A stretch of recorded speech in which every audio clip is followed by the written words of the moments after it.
Hey there friends, thanks for checking in. A couple weeks ago I made a video called 10 Concealed Carry Tips for Everyone Who Carries a Gun. Through that video I got amazing feedback from the viewers of this channel who are extremely knowledgeable. So I feel a responsibility to come back on here and share some of that information with you so that we can all mentally prepare as we go about our daily CCW life. A viewer named Ogar Zabello 1 left numbers 11 through 14. After my original 10, he left 11 through 14. And these are outside of the box concepts that I want to share with you. These are really good, and some of which are concepts that we don't necessarily think about. Number 11, you should be able to reach for your gun with either of your two hands. You may get injured with your strong hand and need to recover or retrieve your gun with your off hand.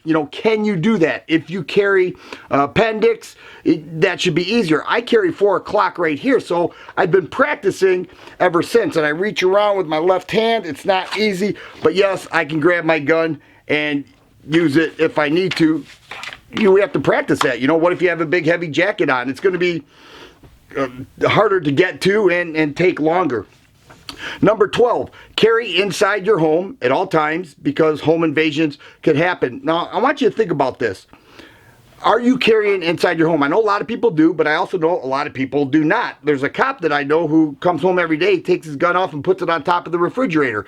And he feels like he's doing the right thing because the kids are not necessarily going to grab it on top of the refrigerator. But in that case, he doesn't have access to it. He has to go back to the kitchen on top of the fridge if somebody kicks in his door. Now think about this. You are eating dinner with your family, and right now, whether you're watching TV, somebody kicks in your door. I don't care how strong your door is. Somebody kicks in your door.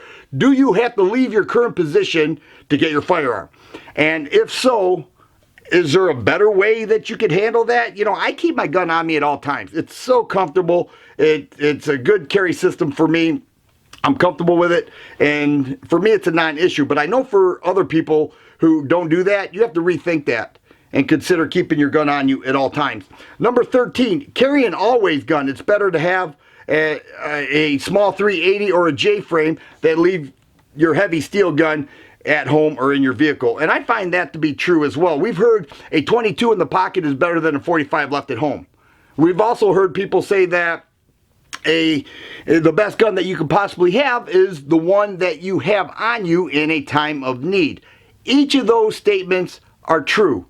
And the question is, do you have an always gun? If your clothes require a certain type of gun, like do you have a small gun you can just put in your pocket so that you are always armed? I think that's important.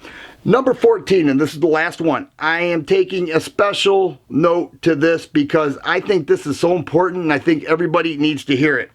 Have the phone number of a competent criminal attorney in your cell phone.